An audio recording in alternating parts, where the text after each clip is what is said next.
Hello, ladies and gentlemen. Welcome to the Royal Rumble review.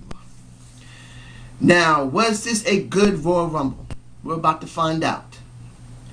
I can say I saw the pre-show and the glitch the WWE had when about 3 minutes of the great big show was frozen with Josh Matthews. Wonderful to see these two great men, one smaller than the other, staring at one another for about 3 minutes. Wonderful. The match itself with Antonio and Miz was actually quite good. I'd rather have seen it on the pay-per-view, not the pre-show. You could have thrown the Divas there, and nobody would even cared. But this was a good match. Antonio won. I'd rather have seen the Miz win because it's going to be more presented, but still, it was a good match, and I'm just going to go from there. Now, instead of doing all the other matches first, I'm going to get the Royal Rumble first done. Now, the interviews they did with about 8 people were actually good. Antonio's interview was good. Orton's interview was good. Sheamus' interview was good. Didn't like Ryback's. Didn't like one who not be named. Didn't like his. But essentially, WWE doesn't do that often. At all. I don't remember the last time they did it like that. So it was a nice touch. Starting was Dolph and his interview with Biggie Langston. That was actually fun. Biggie Langston sounded like an old 70s news reporter. Now, reporting here at the Royal Rumble. Dolph, what will you do when you win the Royal Rumble? And how many people are you going to throw over the ring rope? I didn't mind Biggie Langston. He does have a good comedic little style. I hope they bring more of it out. And I'm not going to say much about Dolph because Dolph is Dolph. We already know he can do decently, but not great. Now, he opened the show, number 1. Number 2, who I personally thought might be the one that would headline WrestleMania, Y2J Jericho. I thought, really honestly, I didn't think The Undertaker was going to be there. That's what I was hoping for. But I didn't think he was going to be there. But he was a suitable replacement. Y2J versus The Rock. When was the last time you seen these two face one another?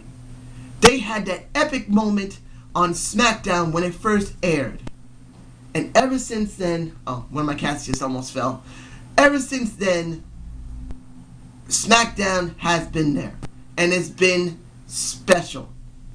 I would have loved to see the first Undisputed Champion against now the WWE Champion. That would have been something, especially that they structured Jericho so bad last year. The third person that came out was Cody.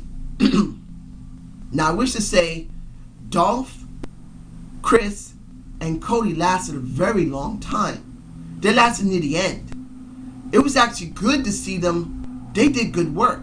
Dolph did well. He didn't do bad at all. But I was actually kind of disappointed in one thing throughout the entire Royal Rumble. And it wasn't the one that won't be named. Motherfucker. But, sorry.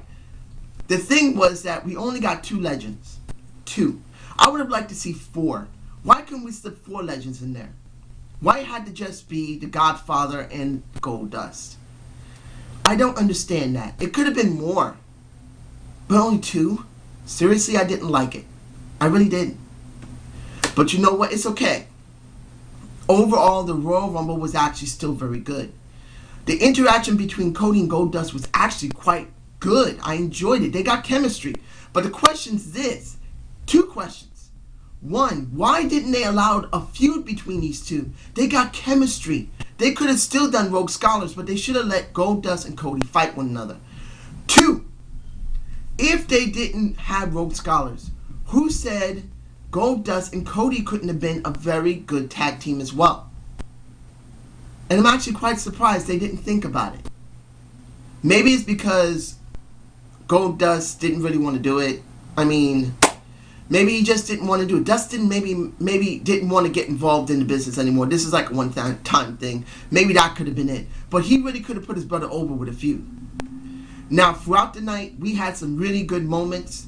One good moment was Bo Dallas. Bo Dallas stayed in there maybe about 15 minutes, 10 to 15 minutes at least. He was the one who won that 8-man over-the-top battle royal on NXT. I think that was it. I'm actually very impressed with him. He looked good what little time they showed him. And this was good for an up-and-comer. And now he may have a feud with Wade Barrett. With the Wade. Boom! Bull hammer to the face, baby. He got a fucking good bull hammer to the face. And so did Well. Having this feud, because Wade got thrown out by him, will actually be something different that Raw needs. We need a mid-card feud other than the people that's already been seen. And that reminds me of the person that's already been talked about. Kofi Kingston. He did his spot of the night. Being thrown out of the ring with jumping on Tensai's back. And I'll mention something about Tensai in a minute. But being thrown out of the ring, having to use Tensai to keep himself from being basically out of the entire Royal Rumble, laying on the commentary table with the Spanish announcers, and then asking JBL for his chair. JBL sold this so well. That's what really made it for me. It wasn't the fact that Kofi did a really, really epic move. There was nothing wrong with using the chair as a pogo stick. It was actually quite good. It was good.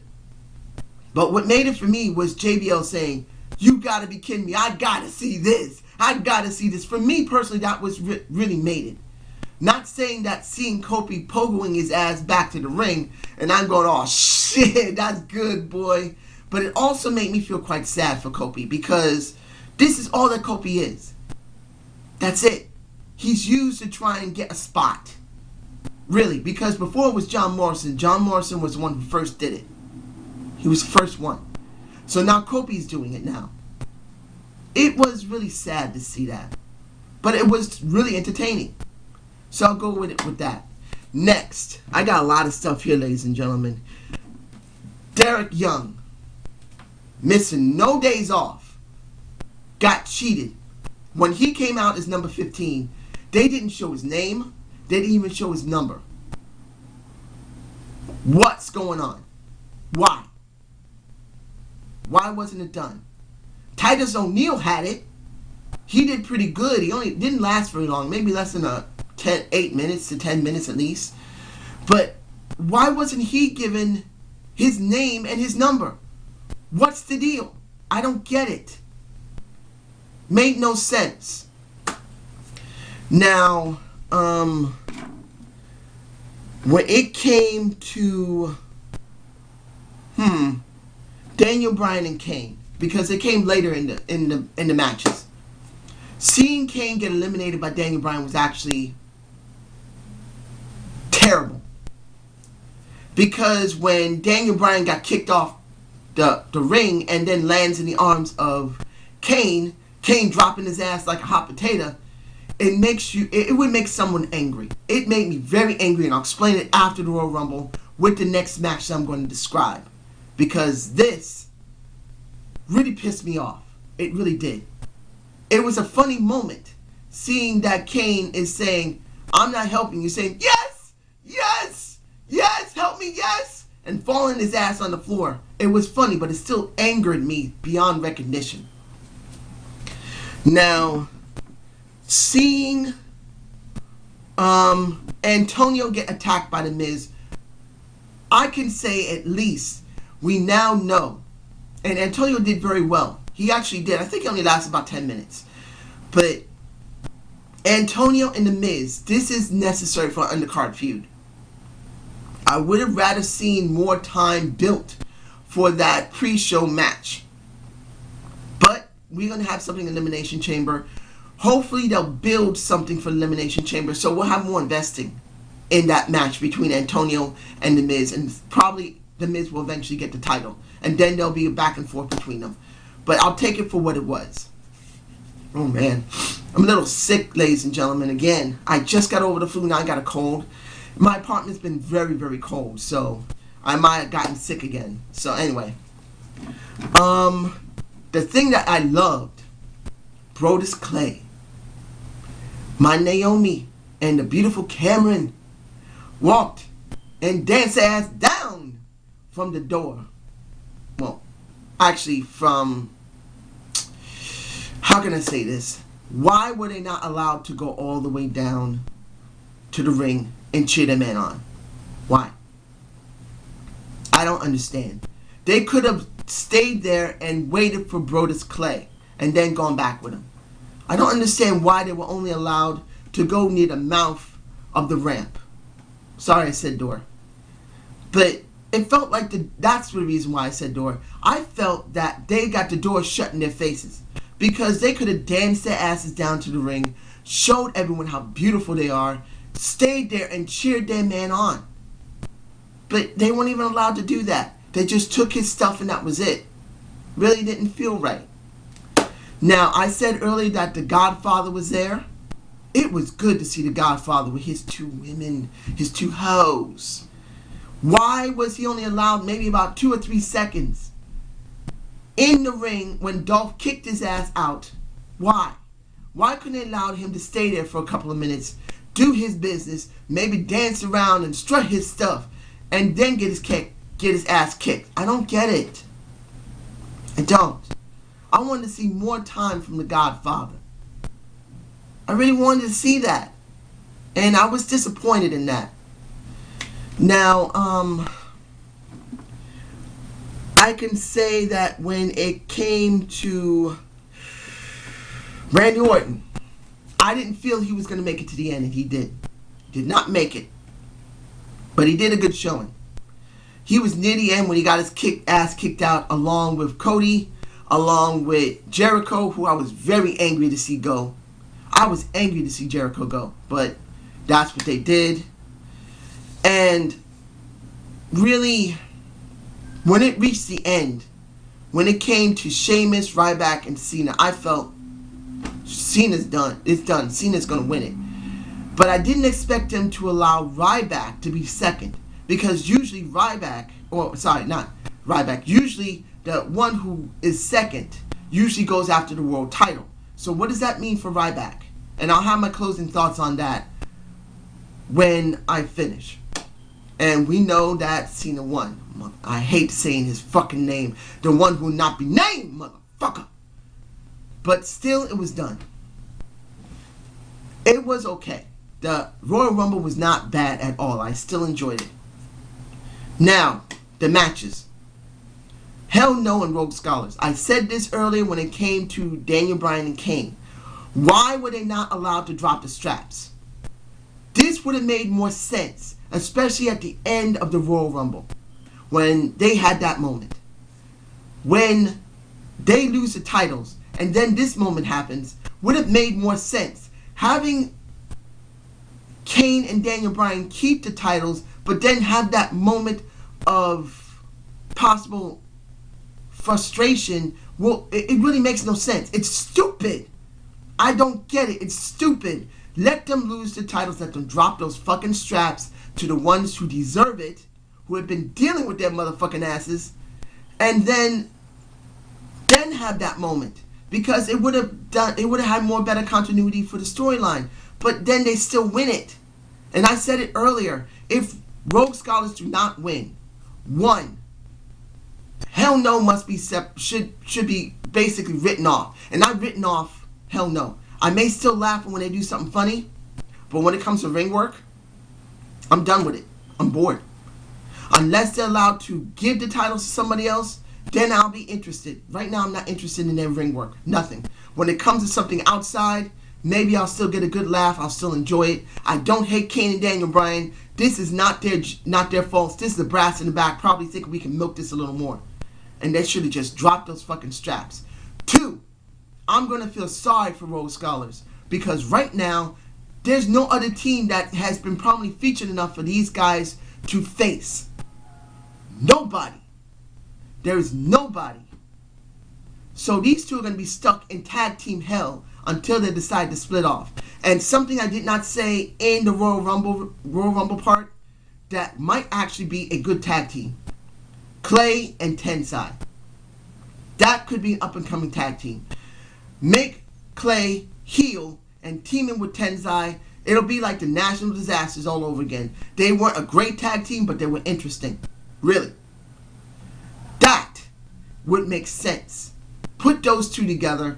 I know I'll miss my Naomi. I know I miss Cameron, the gorgeous Cameron, but you know what? I could understand splitting those three off to do this, because you got two massive men who could dominate the tag team division and give it some feet, give it some legs. But if they don't do it, I'm writing off Hell No now. And in-ring work, when they got to go in there, if it's not someone that's going to lose, they're going to lose to and lose their titles, I'm not going to give a damn. Next is the World Championship match. ADR and Big Show in the last man standing match. Seeing Bret Hart at the very beginning of the show with them was actually quite good. I don't know, thinking that Alberto Del Rio is a Mexican version of Bret Hart. No. No. Not even close. But it was still a nice touch. Because what happened with The Miz and Ric Flair when Ric Flair gave the figure 4 to The Miz, you needed another person to get a rub. So having Bret Hart do that was good. The match itself was just like the last man standing match we had before. The only difference here was maybe a spot off the, what was it? That was a sign. I don't know what that was. They were both climbing on, and Big Show threw ADR over onto the table. Looked like a sign. That was a nice spot. I can say that the ring attire that ADR wore fit where they were in Phoenix. I think that was Arizona. I think they were in Arizona, yeah. And not far away is the Guerrero family. And I believe the ending was meant for them. Seeing Big Show's legs taped up. Seeing him taped up onto that ring rope. I believe that was a tribute to the Guerrero family, to Eddie Guerrero. Viva la raza! I'm not speaking Spanish normally, but in that case, I have to do it because I always loved Eddie. I did. And I'm honest about that. Eddie Guerrero needed to be honored here because they weren't far from where his family lived. And seeing that made sense. The ring closed from Mexico, and hearing the crowd was usually over for ADR. They were speaking Spanish and everything. They were happy to see that. They were screaming Mexico and saying yes in Spanish. And I can tell you simply, what made the match for me was the crowd and the duct taping. That was it for me. Because we've seen the match before. There wasn't anything really dramatically different about the match. It wasn't. I didn't see anything really different. Does that mean the match was a terrible match? No. But it's a repeat. And repeating the same thing over doesn't make it better. It just means it's repetitive. Now, what we have here. The final match of the night. Rock versus Punk. Now, I wish to say the interview for Rock, I felt clearly that interview wasn't directed towards the match. It wasn't directed towards the fans. Not saying he didn't incorporate them. This really was directed towards The Rock's mom, who had cancer, or who still is fighting cancer. He really wanted his mom to see him wrestle. I'm taking a guess that's one of the reasons why he came back. Because that family is a wrestling family. And he wanted to honor his mom by going back and winning that championship in honor of his father, his grandfather, his grandmother, and his mom. That's one of the things I believe he did. I'm not saying he doesn't love the wrestling business in some aspects still. I'm not saying that. But to me, that's what I felt. I felt that interview was just directed towards his mom only, and he just threw in the WWE and the fans as an extra little afterthought. Not saying he didn't care, but that was for his mom only. The match itself was very good. I believe that was the match of the night. It was. It was a good-ass match. Now, seeing Punk really favoring his left leg. Seeing him favor his left leg was You can say that could actually be truthful because Punk just had real surgery only less than a month or so ago. His leg may not be fully healed yet. So that might not be that fake. Of course, we know what happened with Rock, and the blood was fake. There had to be. But I think when Rock tried to maybe powerbomb CM Punk through the Spanish announce table, he might have actually hurt his knee. He may have actually done it because you could see the look on his face. That table collapsed early.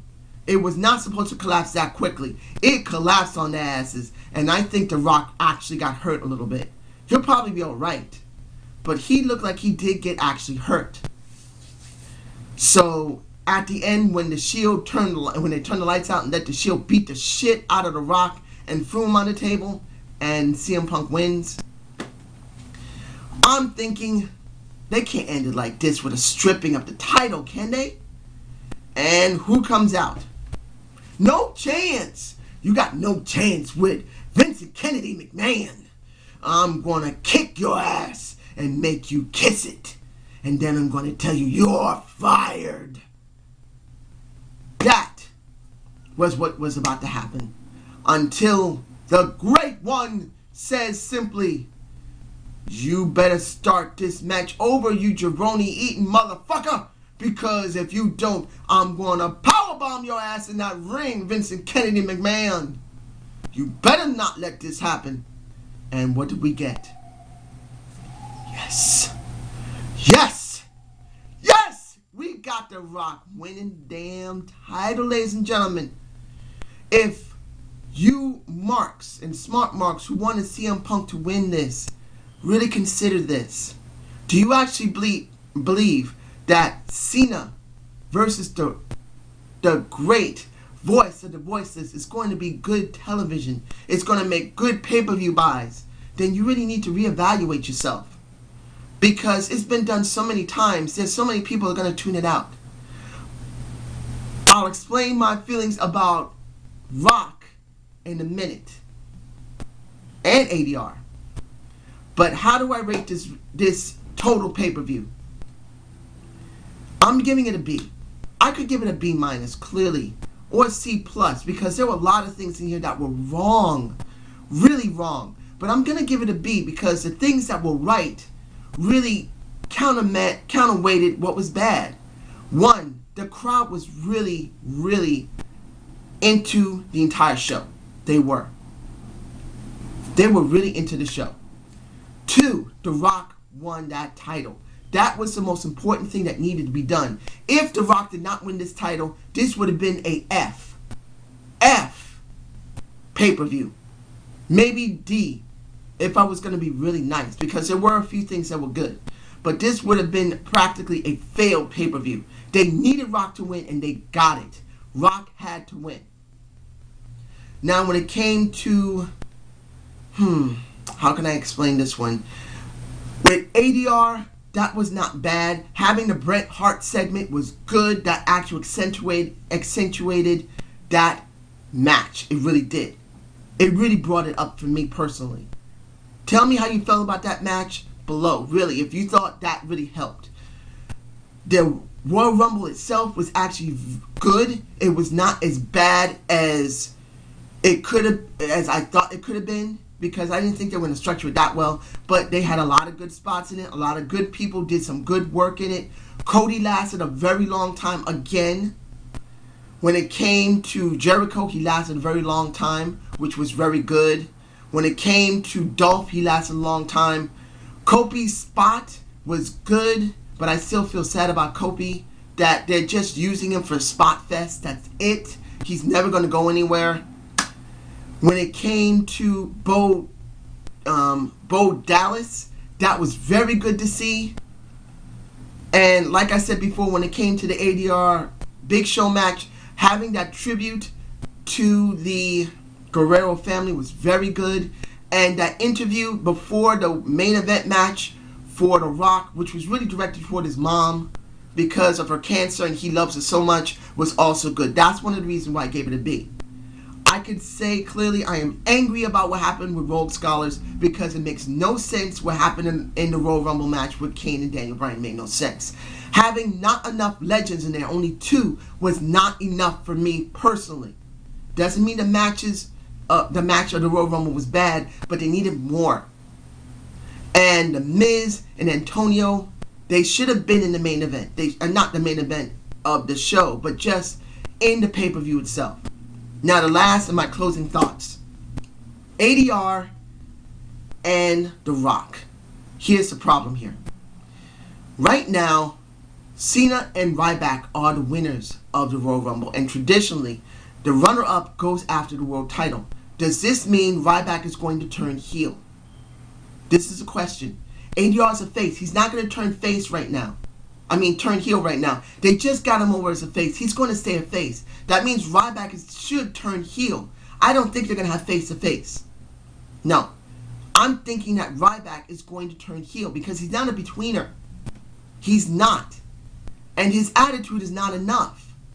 So I don't know if this is going to be good TV or good pay-per-view, having Ryback and having ADR, unless ADR is not going to face Ryback and they won't give it to him. But they got to. If they don't give it to Ryback, that is going to be ridiculous. And that's going to show that they have dropped Ryback. So I'm taking a guess Ryback and ADR will meet one another, and eventually we'll start seeing aspects of Ryback turning heel. Now, when it comes to Cena and Rock, like I said earlier, I really wanted Jericho to win. I would have marked out for Jericho and Rock facing each other at... I feel sad now. Having The Rock win was so great. I was so happy. Really, I was. I am so happy because we needed The Rock. But now having a second match with Cena and Rock, I'm not saying they couldn't put on a good match. That's not being said here, ladies and gentlemen. But the problem here is seeing Rock and Cena again. And the main reason Cena is being seen this again is that they tore Cena down completely in 2012, starting with The Rock. Now it's going to culminate in The Rock losing his title to John Cena. So it would be like a redemption type of thing for Cena. Seriously? I don't want to see this. I don't want this match. This match makes me fucking angry. It makes me angry. And I'm sure there's more than a few people that might be casual or marks. They're going to think, I don't want to see this match again. Because if Cena's going to win it, we know he's going to win it because The Rock is not staying permanently. Cena will win this match. So what do we get? We get Cena on a, what is it? He's already got 10 titles already. We're going to have 11 titles?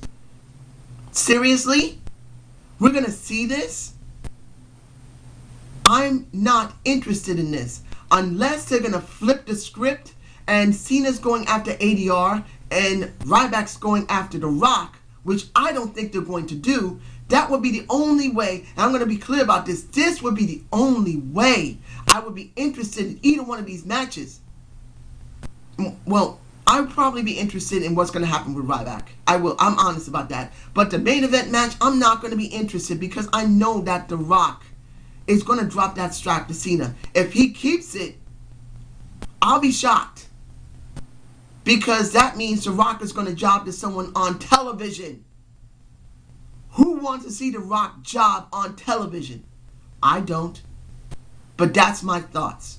Now, I hope you enjoyed this review of the Royal Rumble 2013. Subscribe and comment the Zane's view below. Now, I'm sorry it's a little bit long, but I felt I had to vent because there were some things in here that fucking pissed me off, and there were some things here that made me mark out. I was just so happy when I saw The Rock win. Honestly. I did. So you have a good day, ladies and gentlemen.